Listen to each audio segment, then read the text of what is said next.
Hello students, welcome to my channel. Students, आज हम chapter 2 units और मेजरमेंट्स में डिस्कस करेंगे एरर एनालिसिस की, यानी कि कितने टाइप्स के एरर्स होते हैं, एरर्स हम कैसे कैलकुलेट करते हैं और उसके बेसिस पे कुछ क्वेश्चंस भी हम सॉल्व करेंगे। So let's get started. Students, physics में हम बहुत सारे एक्सपेरिमेंट्स परफॉर्म करते हैं। हर एक एक्सपेरिमेंट में हम कई सारे ऑब्जर्वेशंस, कई सारे रीडिंग्स लेते हैं और उन रीडिंग्स के, उन मेजरमेंट्स के बेसिस पे हम कुछ कैलकुलेशंस भी करते हैं। ना हर एक इंस्ट्रूमेंट की अपनी कुछ लिमिटेशन होती है, जितना वो वैल्यू मेजर कर सकेगा, जितना एक्यूरेट वैल्यू वो प्रोवाइड कर सकेगा।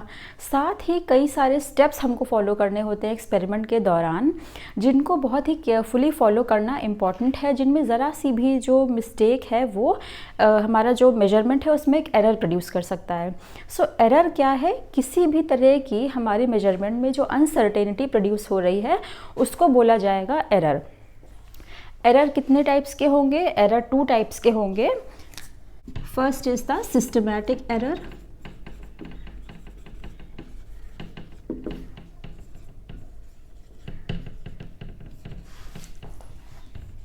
and second one is the random error.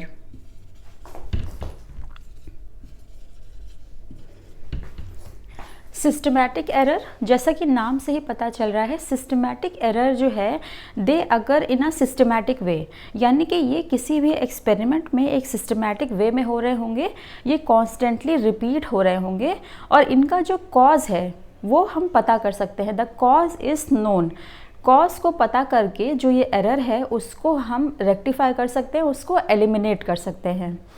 Second thing is that इस एरर की वजह से जो वैल्यूज़ हमारी होंगी they will be either greater than the actual value और they will be less than the actual value, यानी कि एक्चुअल वैल्यू से जो हमारी मेजर्ड वैल्यू है या तो वो ग्रेटर होगी या उससे लेस होगी। And also they will move in one direction, यानी कि ये जो है एक ही डायरेक्शन में मूव करेंगे, ईदर पॉजिटिव और negative.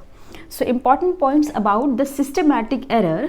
Systematic error, it occurs systematically, that is repeats constantly, due to which the readings are either greater or lesser than the actual value. Second thing is they tend to be in one direction, either positive or negative. एक ही direction में move करेंगे ये errors, या तो positive में या तो negative में। कॉज इज़ नोन, कॉज को हम पता कर सकते हैं ऐसे एरर्स के केस में और उसको एलिमिनेट भी कर सकते हैं, जिस वजह से हमारा जो मेजरमेंट है वो एक्यूरेट है। सो अब इसके कॉजेज़ को समझने की कोशिश करते हैं, that what are some of the causes which produce the systematic error. Student, systematic errors जो हैं उनके 3 पॉसिबल कॉजेज़ हैं। जो इंस्ट्रूमेंट हम यूज़ कर रहे हैं, हो सकता है उसमें किसी तरह का कोई इम्परफेक्शन हो उसकी डिज़ाइन में या उसके कैलिब्रेशन में। दूसरा है कि एक्सपेरिमेंटल टेक्निक जो हम यूज़ कर रहे हैं वो प्रॉपर यूज़ नहीं कर रहे हैं। और तीसरा हमारी खुद की एरर, यानी कि पर्सनल बायस की वजह से अगर कोई एरर प्रोड्यूस हो रहा है तो वो प्रोड्यूस करेगा systematic error, which means that the 3 possible causes are that they can be a defect और they can be an imperfection in the instrument, the technique which we are using to perform the experiment is not right, और we are producing an error because of some personal bias. So let's discuss this one by one. Instrumental error, अगर जो instrument हम use कर रहे हैं उसके design में कोई इम्परफेक्शन है या उसका कैलिब्रेशन प्रॉपर वे में नहीं है, इम्परफेक्टली कैलिब्रेटेड है, तो वो एक एरर प्रोड्यूस करेगा। एग्जाम्पल के तौर पे we all use thermometer. Thermometer को अगर हम यूज़ करें boiling point of water measure करने के लिए, और हमारा जो थर्मामीटर है वो सपोज करें दैट इम्प्रॉपर वे में कैलिब्रेटेड है, वो इम्परफेक्टली कैलिब्रेटेड है, हमें वो थर्मामीटर जो है बॉइलिंग पॉइंट ऑफ वाटर कितना शो कर रहा है स्टैंडर्ड टेम्परेचर प्रेशर पे 104 degree centigrade, but we very well know that the boiling point of water is 100 degree centigrade. So there is an error of 4 degrees in the actual reading and the measured value, which is because of the imperfect calibration of the thermometer. Thermometer की जो markings हैं, उसका जो calibration है वो imperfect है, जिस वजह से एक एरर आ रहा है बॉइलिंग पॉइंट ऑफ वाटर को मेजर करने में, जो कि हम इजीली पता कर सकते हैं। सो ये हुआ इम्परफेक्शन इन डिज़ाइन और कैलिब्रेशन ऑफ इंस्ट्रूमेंट, यानी कि इंस्ट्रूमेंट में अगर कोई कमी है उसकी वजह से जो एरर प्रोड्यूस हो रहा है वो ये हुआ। Secondly, imperfection in experimental technique और प्रोसीजर। रीडिंग्स लेने के लिए, मेजरमेंट करने के लिए, एक्सपेरिमेंट को परफॉर्म करने के लिए एक प्रॉपर प्रोसीजर होता है जो हमें स्टेप बाय स्टेप फॉलो करना होगा। उस प्रोसीजर में या उस टेक्निक में अगर कुछ भी कमी है, कुछ भी हम गलती कर रहे हैं, तो उसकी वजह से एक एरर प्रोड्यूस होगा। नाउ कैसे इसको समझें? थर्मामीटर का एग्जांपल हम फिर से लेते हैं। थर्मामीटर हम सभी यूज़ करते हैं बॉडी टेम्परेचर को मेजर करने में। अगर किसी को फीवर लग रहा होता है, we use the thermometer to measure the temperature, very common phenomena for daily life. ना वो थर्मामीटर अगर हम अपनी टंग के नीचे रखें मेजर करने के लिए बॉडी टेम्परेचर को, तो जो रीडिंग लेगा it will be different from the reading अगर हम उसी थर्मामीटर को अपने आर्म पिट के अंदर रखें, यानी कि हाथ के नीचे अगर हम उस थर्मामीटर को रखेंगे तो जो वैल्यू आएगी वो टंग के नीचे रखने में जो वैल्यू निकलेगी उससे डिफरेंट होगी, उससे कम होगी। यानी कि आर्म पिट के नीचे थर्मामीटर रखने पर बॉडी टेम्परेचर हमको थर्मामीटर कम बताएगा, लोअर बताएगा, राइट। सो यहाँ पे क्या डिफरेंस है? एक्सपेरिमेंटल टेक्निक जो हम यूज़ कर रहे हैं, जो प्रोसीजर फॉलो कर रहे हैं, उसमें अंतर है। जो होना चाहिए यानी कि टंग के नीचे रख के हमको मेजर करना चाहिए, हम आर्मपिट के नीचे रख के मेजर कर रहे हैं और वैल्यू में डिफरेंस आ रहा है, यानी कि एक एरर आ रहा है। सो इस तरह का जो एरर होगा that will B because of the imperfection in the experimental technique और प्रोसीजर। उसी के साथ अगर एक्सटर्नल कंडीशंस में कोई वेरिएशन होते हैं, कोई फ्लक्चुएशंस होते हैं, जैसे कि विंड वेलोसिटी हो गया, टेम्परेचर हो गया, अगर एक्सटर्नल कंडीशंस में भी कोई वेरिएशन होंगे तो उसकी वजह से भी जो एरर प्रोड्यूस होगा वो भी इसी कैटेगरी में आएगा। तीसरा है पर्सनल एरर। पर्सनल बायस की वजह से कई बार हम एरर प्रोड्यूस कर देते हैं एक्सपेरिमेंट में। हमने अपैरेटस की प्रॉपर सेटिंग नहीं करी। हर एक अपैरेटस को स्टार्टिंग में प्रॉपर वे में सेट करना पड़ता है।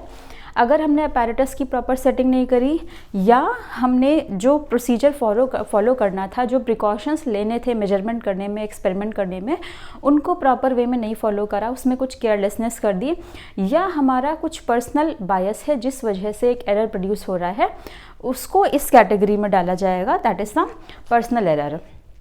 एग्जाम्पल के तौर पे अगर हमको रीडिंग्स लेनी है and we have a habit of holding our head towards the right, अगर हम रीडिंग लेते वक्त अपने सर को हल्का सा राइट करके वैल्यूज़ को मेजर कर वैल्यूज़ को देखते हैं, उसको नोट डाउन करते हैं, तो वो हमारी रीडिंग्स में एक पैरेलैक्स एरर प्रोड्यूस कर देगा which is because of our own personal bias, right. ना तो उसमें इंस्ट्रूमेंट की कमी थी, ना हमने एक्सपेरिमेंटल टेक्निक में कोई गलती करी, लेकिन हमारे पर्सनल बायस की वजह से ही एक एरर आ गया हमारी मेजरमेंट में, जो कि इस कैटेगरी में लाया करेगा, that is the personal error.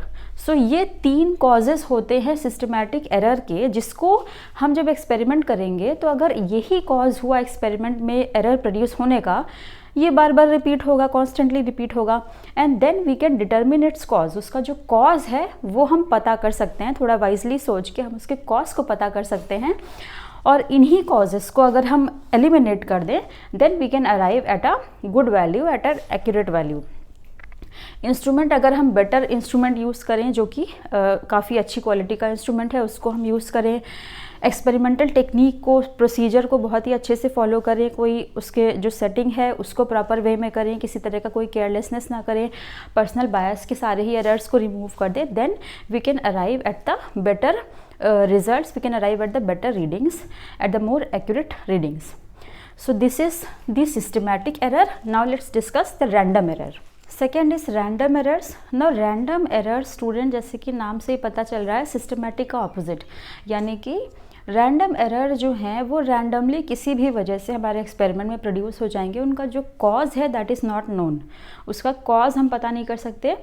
किसी भी वजह से अगर एरर प्रोड्यूस हो रहा है रैंडम वजह से, तो उसको बोला जाएगा कि it is a random error. Example के तौर पे, if we are performing the experiment and suddenly there is a fluctuation in the voltage और इन द टेम्परेचर, और the experimental setup which we are using has some kind of vibration, तो जो error produce होगा this will come under the category of the random error. Random errors, these errors occur irregularly, जैसे systematic errors constantly हो रहे थे, they will occur irregularly, they arise due to random and unpredictable fluctuations in the experimental conditions. Example, fluctuation of voltage supply, temperature, mechanical vibrations of the experimental setup, etc. Personal errors by the observer in taking the readings, यानी कि ये जो errors हैं दे arise because of the random and unpredictable fluctuations. Random का मतलब है किसी भी वजह से होने वाला कोई एरर। अनप्रिडिक्टेबल मीन्स हम उसको प्रिडिक्ट नहीं कर सकते कि एरर कैसे प्रोड्यूस हुआ, किस वजह से प्रोड्यूस हुआ। एक्सपेरिमेंटल कंडीशन यानी कि वोल्टेज सप्लाई में कोई फ्लक्चुएशन हो गया, टेम्परेचर में कोई फ्लक्चुएशन हो गया, जिस सेटअप में हम एक्सपेरिमेंट परफॉर्म कर रहे थे उसका कुछ मैकेनिकल वाइब्रेशन हो गया, उसकी वजह से एक एरर प्रोड्यूस हो गया, या हमने कोई पर्सनल एरर कर दिया, they all will come under the category of the random error. Eliminate करने का क्या तरीका है, कई सारे हम रीडिंग्स लें, बार बार एक्सपेरिमेंट को रिपीट करें, कई सारे रीडिंग्स लें, उनका मीन कैलकुलेट कर लें, तो it will provide us with the best possible value for that particular physical quantity. So these are the two types of errors, that is systematic and random error. Now let's learn that how do we calculate the different types of errors. Students, before we learn to calculate errors, चार terms हैं जो समझना important है.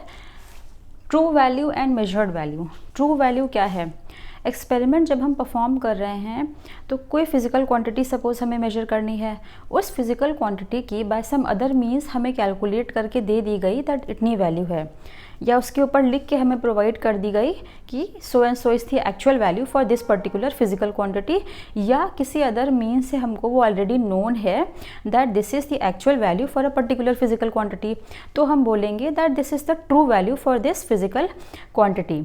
लेकिन अगर हमें नहीं known है देन जो बेस्ट पॉसिबल तरीका है उसकी ट्रू वैल्यू को डिटरमिन करने का वो क्या होगा कि हम एक्सपेरिमेंट को परफॉर्म करेंगे, कई बार कई सारे नंबर ऑफ ऑब्जर्वेशंस लेंगे और उनका मीन कैलकुलेट करेंगे.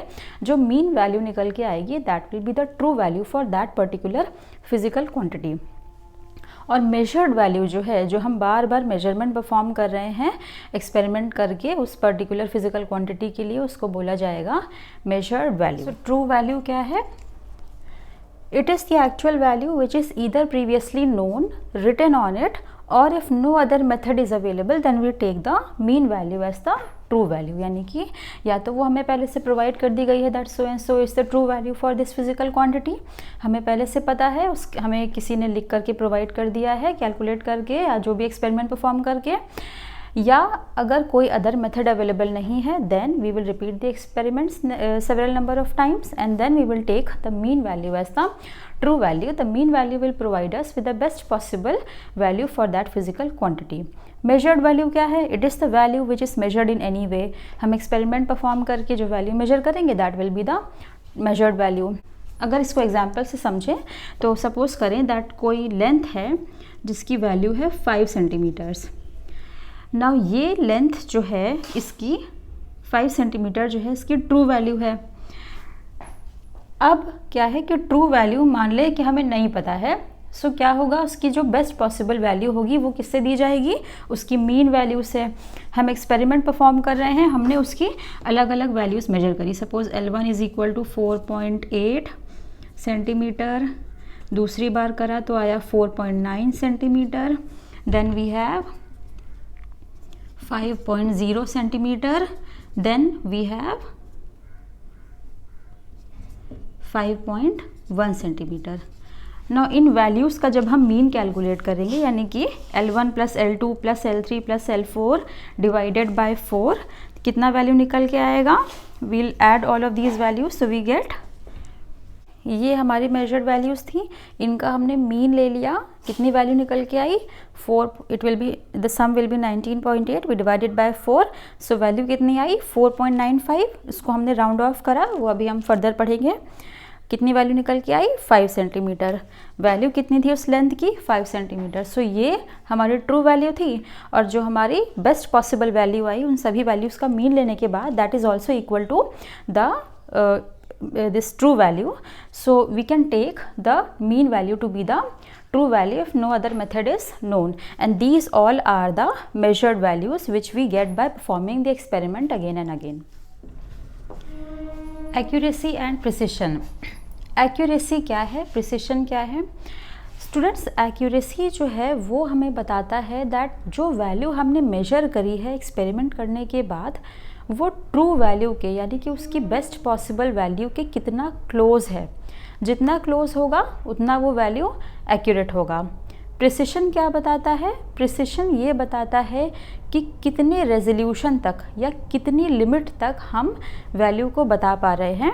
Let's understand it better with the help of an example. So suppose करें that true value of a length is 3.678 centimetre. एक एक्सपेरिमेंट हमने परफॉर्म किया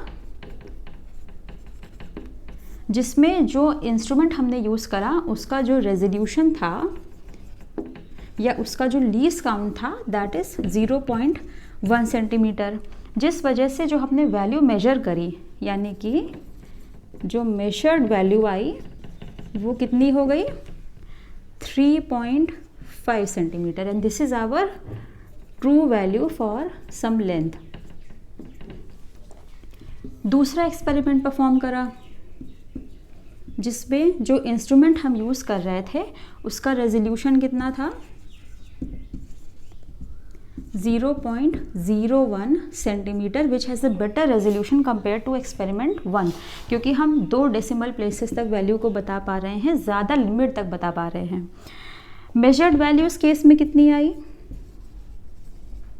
सपोज करें that measured value is equal to 3.38 centimetre. Accuracy क्या बताता है? How close is the measured value to the true value. Resolution क्या बताता है? This is accuracy. प्रिसिशन क्या बताता है?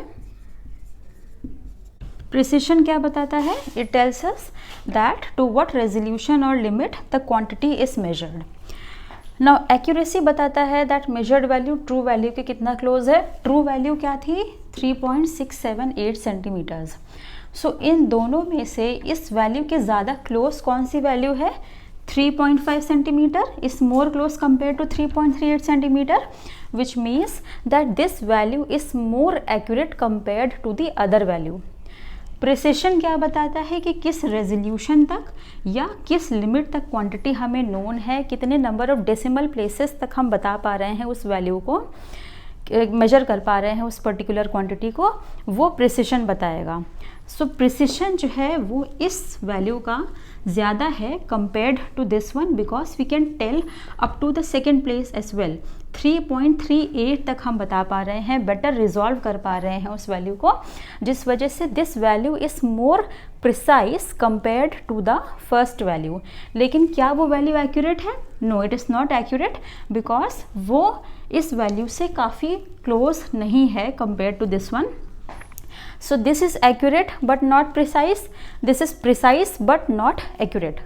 Also there can be a case जहाँ पे वैल्यू जो है measured वैल्यू वो precise भी हो और accurate भी हो, यानी कि वो ट्रू वैल्यू के क्लोज भी है और उसका जो रेजोल्यूशन है वो भी अच्छा है, तो उसको बोला जाएगा that the value is very accurate as well as precise. Students, अभी हमने जो कुछ पढ़ा यानी कि टाइप्स ऑफ एरर्स, उनके causes, accuracy, precision, true value, measured value में क्या डिफरेंस है, सो उनके बेसिस पे एक चीज़ तो हम क्लियरली कह सकते हैं दैट जो भी मेजरमेंट है they provide us with the approximate value for a physical quantity. क्यों? क्योंकि उसमें कुछ ना कुछ एरर प्रेजेंट होगा बिकॉज ऑफ आवर मेजरमेंट. सो उसी एरर को हम कैलकुलेट भी करते हैं, उसके बेसिस पे कैलकुलेशंस भी करते हैं. कैसे? Will calculate the absolute error, the relative error and the percentage error, जिसके बेसिस पे हम देख के ही बता सकते हैं दैट इस क्वांटिटी में कितना एरर है, यानी कि ये अपनी ट्रू वैल्यू से कितना दूर है या कितना कम है, कितना ज़्यादा है, सब इस बेसिस पे हम बता सकते हैं. So let's understand that what are these 3 types of errors. Students, suppose करें दैट हम एक एक्सपेरिमेंट परफॉर्म कर रहे हैं. उस एक्सपेरिमेंट में जो मेजर्ड वैल्यूज़ निकल के आई दे आर,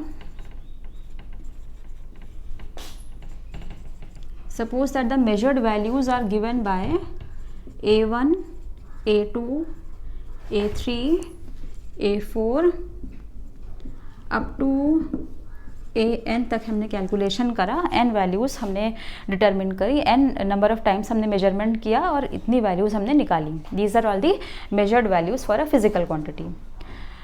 ना ये जो वैल्यूज़ हैं इनकी हेल्प से हम उस फिजिकल क्वांटिटी का बेस्ट पॉसिबल वैल्यू कैलकुलेट कर सकते हैं।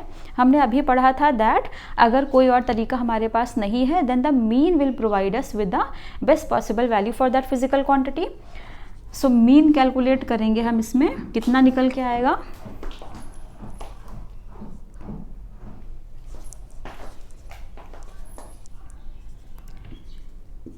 ए mean is equal to A1 plus A2 plus A3 plus A4 plus up to AN तक कैलकुलेट किया, divided by n,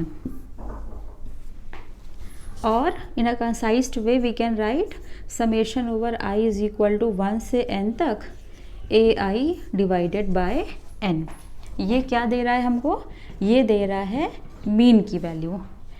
mean value will provide us with the best possible value for the physical quantity which we take to be equal to the true value if no other method is known to determine the true value. अगर true value पता करने का कोई और तरीका नहीं है तो उसकी मीन वैल्यू को ही हम ट्रू वैल्यू के बराबर ले लेंगे।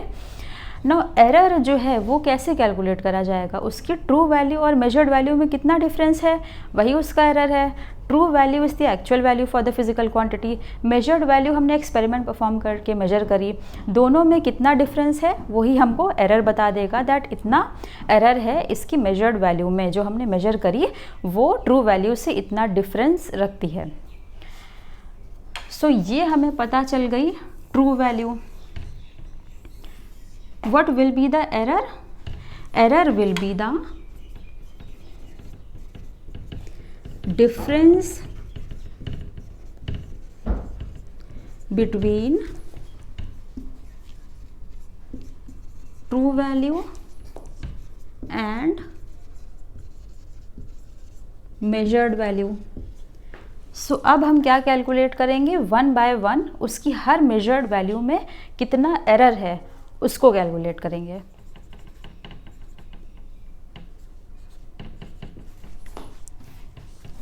स्टूडेंट्स अब हम एरर कैलकुलेट करेंगे। Suppose we denoted by the symbol delta. So delta A1 यानी कि जो पहली मेजर्ड वैल्यू थी हमारी उसमें कितना एरर है, A1 minus A mean. Mean value और मेजर्ड वैल्यू के बीच डिफरेंस या ट्रू वैल्यू और मेजर्ड वैल्यू के डिफरेंस जो है वही एरर प्रोवाइड करेगा। सो इंडिविजुअली हर मेजरमेंट में कितना एरर है वो हम कैलकुलेट करेंगे। Similarly delta A2 will be equal to A2 minus A mean.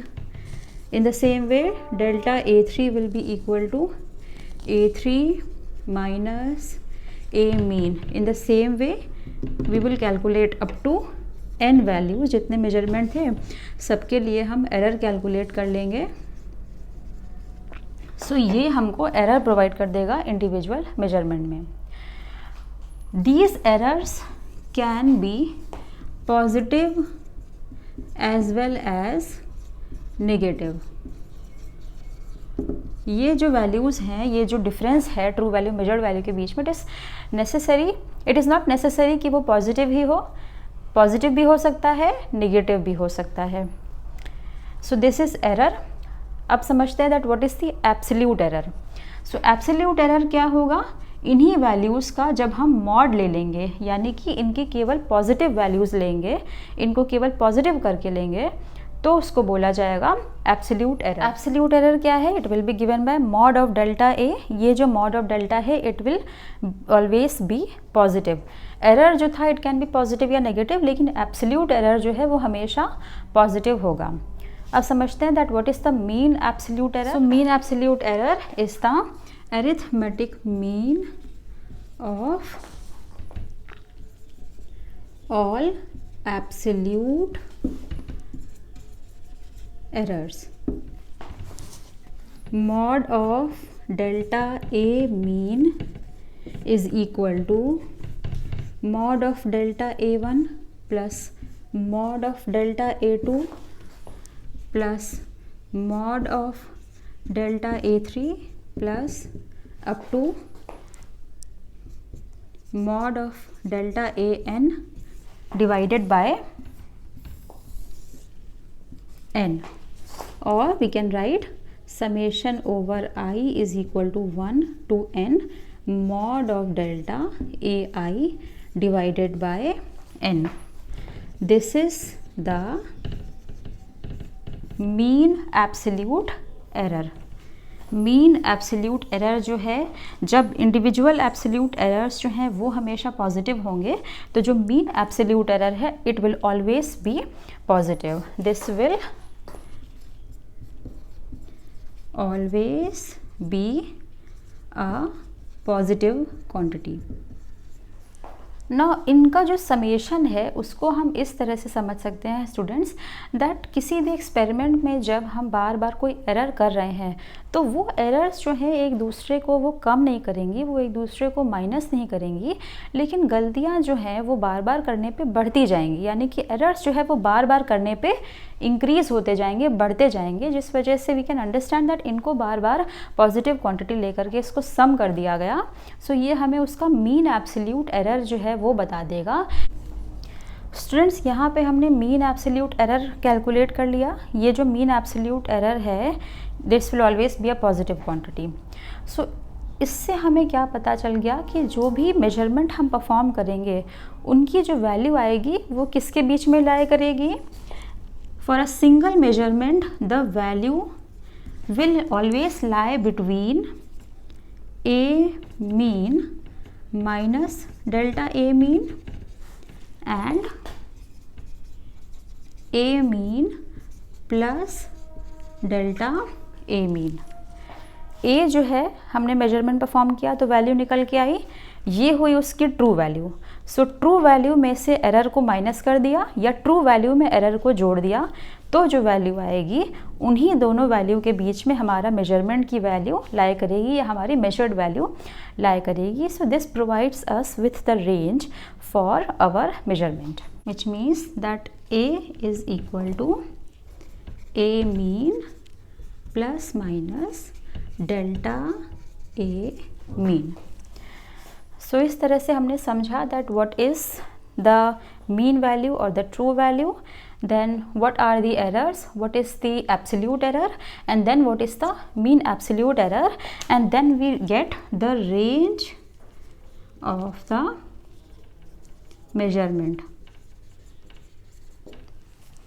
Now let's understand that what is the relative error and the percentage error.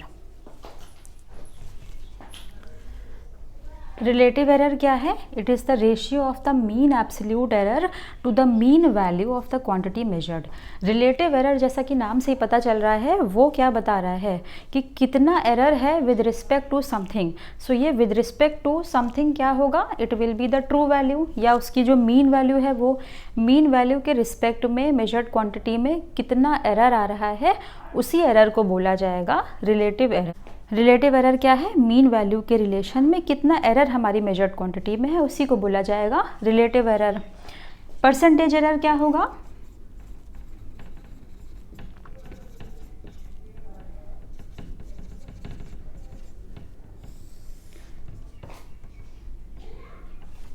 इसी रिलेटिव एरर को अगर हम 100 से मल्टीप्लाई कर दें क्या बता देगा हमें? Percentage error. सो स्टूडेंट्स ये हमने समझा that what are the different types of errors. सबसे पहले हमने वैल्यू को मेजर करा, A1 A2 A3 इस तरह से मेजरमेंट करे, उनका जब मीन कैलकुलेट करा तो हमें क्या पता चल गया? उसकी ट्रू वैल्यू या बेस्ट पॉसिबल वैल्यू पता चल गई. ना मेजर्ड वैल्यू और ट्रू वैल्यू के बीच में जो डिफरेंस है उसको हम बोलते हैं एरर. सो हमने इंडिविजुअल एरर कैलकुलेट कर लिया उनके बीच के डिफरेंस को निकाल के. एरर पॉजिटिव या नेगेटिव हो सकता है, लेकिन अगर उसी एरर का हम मॉड ले लें यानी कि उसकी केवल पॉजिटिव वैल्यू को कंसिडर करें तो वो बोला जाएगा एब्सोल्यूट एरर. उन एब्सोल्यूट एरर्स का हमने जब मीन ले लिया तो हमें मिल गया mean absolute error. Mean absolute error हमको ये बताएगा कि हमारी जो मेजर्ड क्वांटिटी है या फिर सिंगल मेजरमेंट के लिए जो वैल्यू है वो किस रेंज में लाई करेगी, किसके बीच लाई करेगी? ए मीन प्लस माइनस डेल्टा ए मीन के. फिर हमने कैलकुलेट करा रिलेटिव एरर, यानी कि जो एरर है उसमें जो हम वैल्यू मेजर कर रहे हैं उसमें कितना एरर है with respect to the mean value, उसका जो रिलेशन है वो एक्सप्रेस करा जाएगा रिलेटिव एरर से. उसी को परसेंटेज में एक्सप्रेस कर देंगे तो मिल जाएगा percentage error. We measure the period of oscillation of a simple pendulum. In successive measurements, the readings turn out to be 2.63 second, 2.56 second, 2.42 second and 2.71 seconds and 2.80 seconds. Calculate the absolute error, relative error and percentage error. Simple pendulum एक लिया जिसका कि period of oscillation हमें major करना है। Successive measurement में जो readings आई यानी कि जो मेजर्ड वैल्यूज़ आई वो हमें दी हुई हैं। We have to calculate the absolute error, the relative error and the percentage error. ना सबसे पहले हम इसमें क्या कैलकुलेट करेंगे, सबसे पहले हम यहाँ पे मीन वैल्यू को कैलकुलेट करेंगे, यानी कि जो इसकी ट्रू वैल्यू है या जो बेस्ट पॉसिबल वैल्यू है उसको इवैल्यूएट करेंगे और फिर उसके बेसिस पे या उससे डिफरेंस निकाल के we will calculate the error. Then we will calculate its mod which provides us with the absolute error. उनका मीन लेंगे, हमें क्या मिल जाएगा, मीन एब्सोल्यूट एरर। वहाँ से हमें रेंज पता चल जाएगी, साथ ही we will take its ratio जिससे हमें रिलेटिव एरर मिल जाएगा। जब उसको 100 से मल्टीप्लाई करेंगे तो परसेंटेज एरर मिल जाएगा। So let's start. First we will calculate the mean value. So the mean value for the period of oscillation is equal to, suppose करें दैट उसको हम टी मीन से डिनोट कर रहे हैं तो कितना आ जाएगा 2.63 plus 2.56 plus 2.42 plus 2.71 plus 2.80, these are all in seconds, divided by 5। इसका मीन लिया, कितनी वैल्यू आई, जब सम करा 13.12 सेकेंड, 5 से डिवाइड करेंगे कितना आएगा 2.624 सेकेंड्स। ना ये जो वैल्यू है 3 डेसिमल प्लेसेस तक निकल करके आ रही है, लेकिन अगर हम रीडिंग्स देखें जो मेजरमेंट है वहाँ पे कहाँ तक वैल्यू है 2 डेसिमल प्लेसेस तक।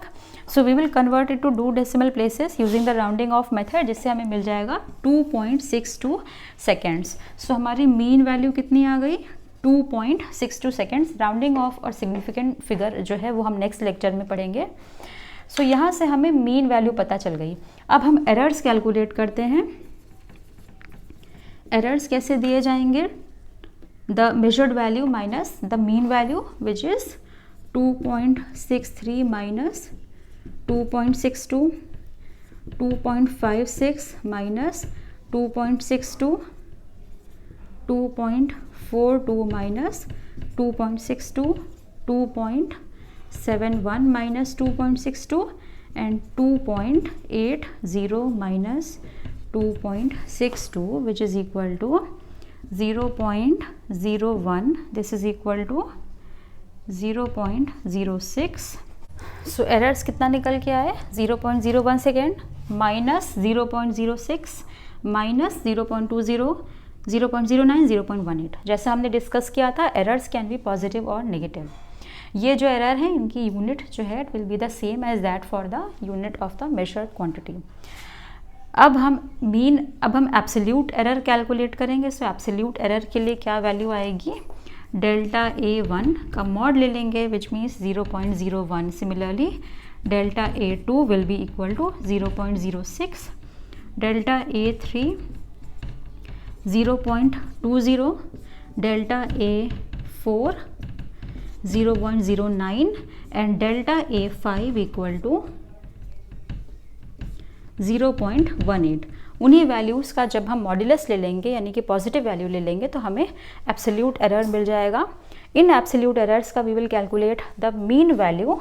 सो the mean absolute error will be equal to 0.01 plus 0.06 plus 0.20, 0.09 plus 0.018 divided by 5। इसका सम कितना आया, it will be equal to 0.54 divided by 5 which is 0.11 seconds. This is the mean absolute error. We can write it by delta T mean. So ये हमें मिल गया mean absolute error. Now we have to calculate, will calculate the range and the relative error. Now T mean हमने कैलकुलेट कर लिया था 2.62 second और डेल्टा ए मीन यानी कि मीन एब्सोल्यूट एरर 0.11 सेकेंड। इससे हमें रेंज पता चल जाएगी, यानी कि पीरियड ऑफ ऑसिलेशन जो है सिंपल पेंडुलम का वो किसके बीच लाई करेगा। It will lie between T mean minus delta T mean and T mean plus delta T mean के बीच period of oscillation of simple pendulum लाया करेगा, which means that this will be more than equal to 2.61 minus 0.11 is equal to 2.51 और 2.73 second के बीच उसका period of oscillation लाया करेगा। Students यहाँ पे अगर हम एरर को देखें, so error is given by और delta T mean is given by 0.11 second. ना यहाँ पे इस वैल्यू में ही एक एरर है, सो देर इज़ नो नीड कि उसके नेक्स्ट जो एरर है उसका नेक्स्ट वैल्यू में, नेक्स्ट रेजोल्यूशन में जो एरर है उसको हम कैलकुलेट करें। सो इसको हम कितना ले सकते हैं, we can take it 0.1 second. Also we can take T mean to be equal to 2.62 second. Also we can take the mean to be equal to 2.6 second because this value 2 is less than 5, जिस वजह से हमारी जो value आएगी वो किसके बीच lie करेगी, पीरियड ऑफ ऑसिलेशन की। It will lie between 2.5 and 2.7 के बीच पीरियड ऑफ ऑसिलेशन लाया करेगा। This all we will study in a more detailed way in the next lecture, which is of significant figure and how we round off the digits. So ये हमें range provide कर देगा। Relative error हमें निकालना है। Relative error कैसे निकालेंगे, relative error is equal to T mean delta T mean upon T mean which is equal to delta T mean कितना है 0.1 डिवाइडेड बाय 2.6 और इसी का जब परसेंटेज एरर कैलकुलेट करेंगे we will multiply it by 100. This is denoted by delta T which is equal to 4%. So this is how we calculate the different types of errors. Now let's understand that what are the combination of errors. Measured value में अगर error है तो उसके basis पे जो हम calculation करेंगे या उसके बेसिस पे कई बार हम क्या करते हैं एक्सपेरिमेंट्स में there are many number of measurements, कई सारे स्टेप्स इन्वॉल्व होते हैं कैलकुलेशन में, हर एक स्टेप में भी एरर आएगा अगर मेजर्ड वैल्यू में है। सो उन्हीं कॉम्बिनेशन ऑफ एरर्स को आप समझते हैं। Combination of errors, students measurements में अगर कोई एरर है तो उसके बेसिस पे जो हम कैलकुलेशन कर रहे हैं यानी कि सम कैलकुलेट कर रहे हैं या डिफरेंस, कोशेंट और प्रोडक्ट, उनमें भी एरर होगा। मेजरमेंट्स में कई सारे स्टेप्स इन्वॉल्व होते हैं, सो हर स्टेप पे एक एरर आएगा। सो उन्हीं एरर्स को बोला जाएगा combination of errors. So let's understand that how we calculate this combinations of errors. So first one is the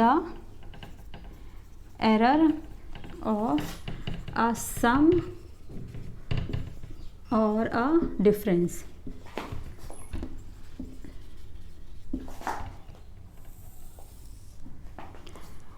Suppose that A and B are the two physical quantities. These are the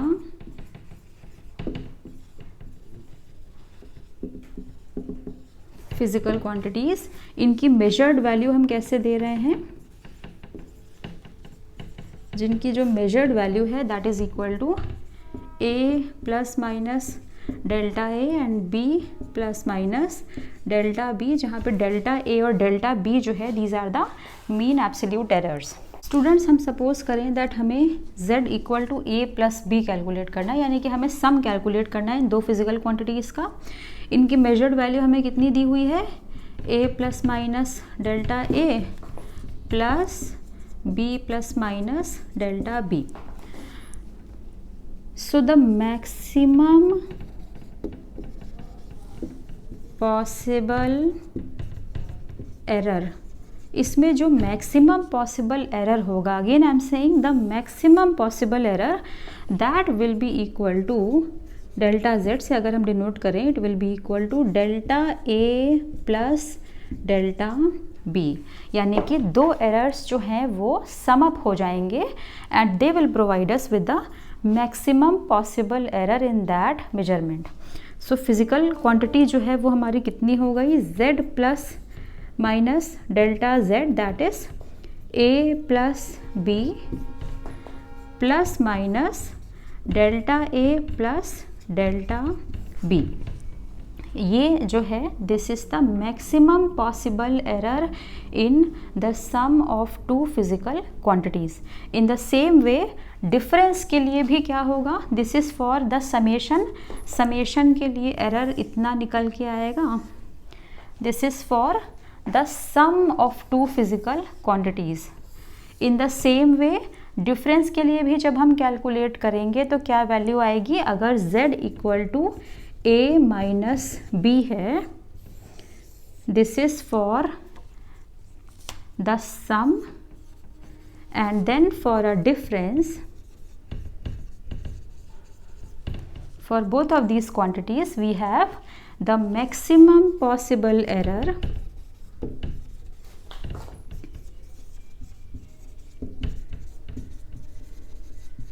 is equal to delta z, that is delta a plus delta b. Errors are always added up. Maximum possible error for the difference will also be equal to delta a plus delta b. तो यहाँ से हमें rule क्या मिल गया, when the two quantities are added or subtracted, the absolute error in the final result is the sum of the absolute errors in the individual quantity.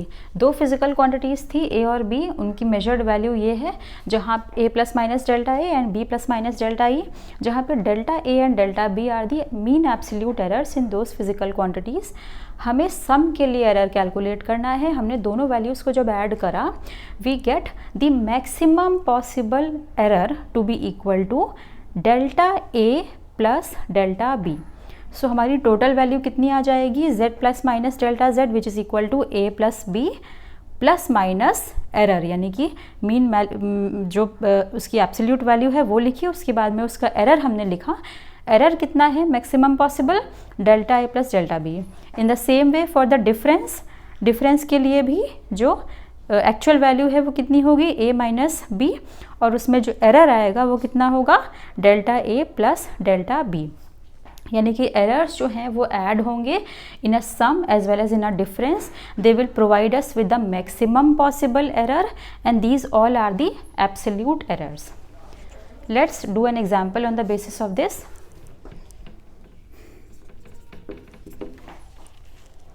The temperatures of two bodies measured by a thermometer are T1 is equal to 20 plus minus 0.5 degree centigrade and T2 is equal to 50 plus minus 0.5 degree centigrade. We have to calculate the temperature difference and error. T1 की value हमें दे दी है, ये उसकी value है, ये उसमें error है, absolute error, this is the value, this is the absolute error. We have to calculate the temperature difference.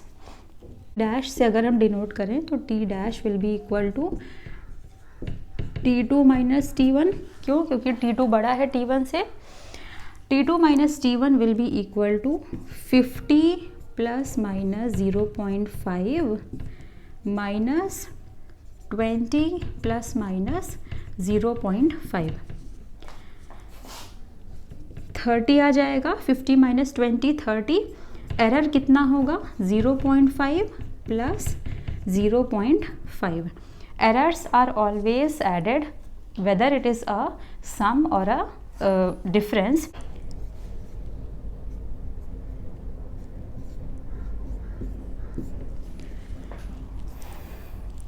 Errors are always added whether it is a sum or a difference. तो दोनों को जोड़ दिया, कितनी value I, 1. So we have for the difference of these two temperatures. Rule हमें क्या बताता है, रूल हमें ये बताता है that if the two quantities are added or subtracted then the error in the final result will be equal to the sum of the absolute errors in the measured values. Error of a product or quotient हमें calculate करना है। Suppose again we have the physical quantity A and B जिनके लिए measured value हमें कैसे दी है,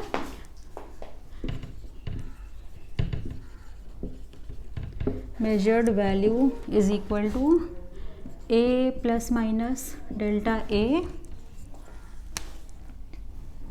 and B plus minus delta B. Students, we have Z equal to AB, Z plus minus Z, यानी कि उसमें जो एरर आएगा उसको इंक्लूड करके वैल्यू कितनी आएगी. Will substitute here also the complete values. We have A B plus minus A delta B plus minus B delta A plus minus delta A into delta B. Now these two are very small quantities. उनका जो product होगा that will be even smaller, उसको हमने ignore कर दिया. Then we divide on the left hand side by Z and on the right hand side bye A B. कितनी वैल्यू आ गई? 1 plus minus delta B upon B plus minus delta A upon A and there we have 1 plus minus delta Z upon Z. So the relative error delta Z upon Z will be equal to delta A upon A plus delta B upon B. Now this whole is not asked, this is not to be learned. ये आपको याद करने की ज़रूरत नहीं है, ये exam में नहीं पूछा जाएगा. इसमें जो इम्पॉर्टेंट चीज़ है जो हमें याद होनी चाहिए वो ये है that the maximum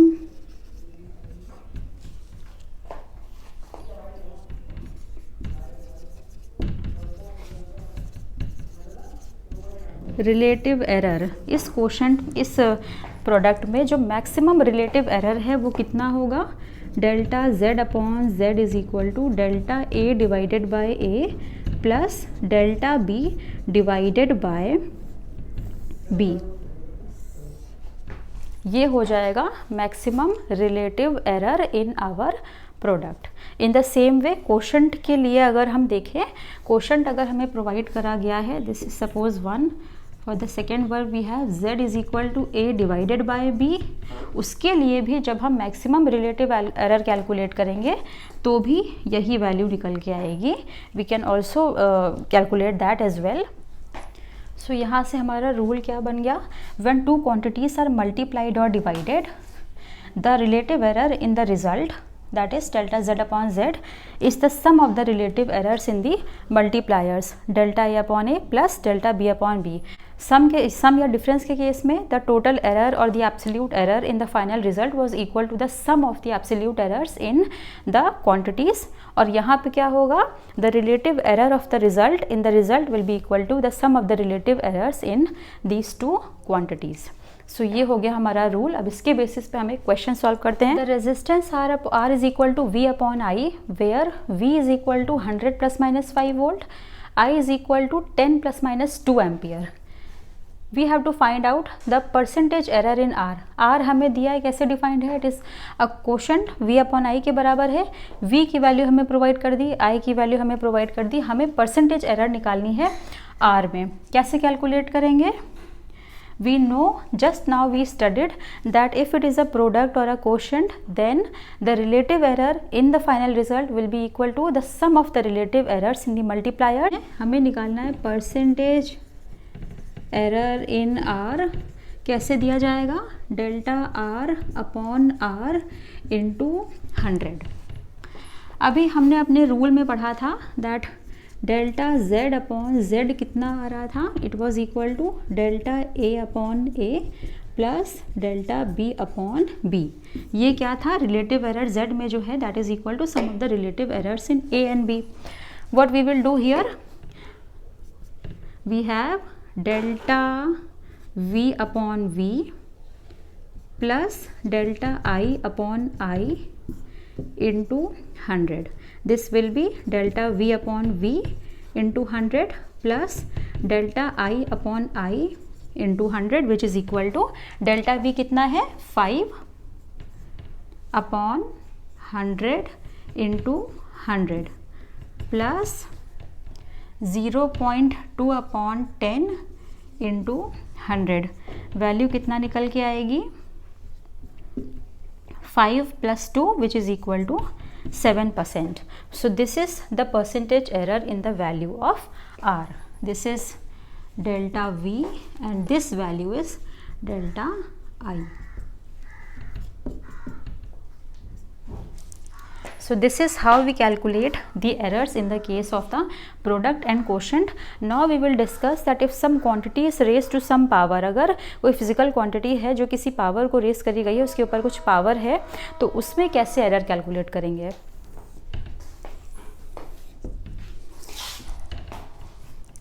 students suppose करें दैट कोई फिजिकल क्वांटिटी है which is given by z.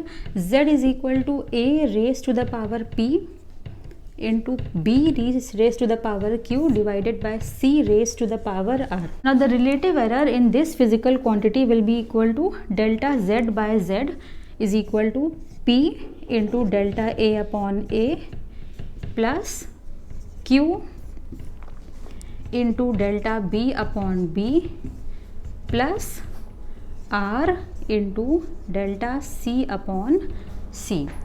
So this is how we write the relative error in the case when a physical quantity is raised to some power.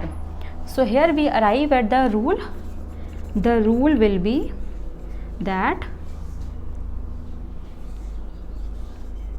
the relative error in a physical quantity z is equal to a raised to the power k is k times the relative error in A. Find the relative error in Z if Z is equal to A raised to the power 4 into B raised to the power 1 by 3 upon C into D raised to the power 3 by 2. Relative error in Z, delta Z by Z will be equal to power बाहर आई 4 into relative error in A plus again power बाहर आई 1 by 3 into delta B upon B plus delta C upon C because there's no power in C, it's 1 plus 3 by 2 into delta D upon D. So this is how we write down the relative error if the physical quantity is raised to some power. So this is all for today's class, students. In the next class we will discuss the significant figures and how do we round off the digits. So do join the next class. Thank you for watching.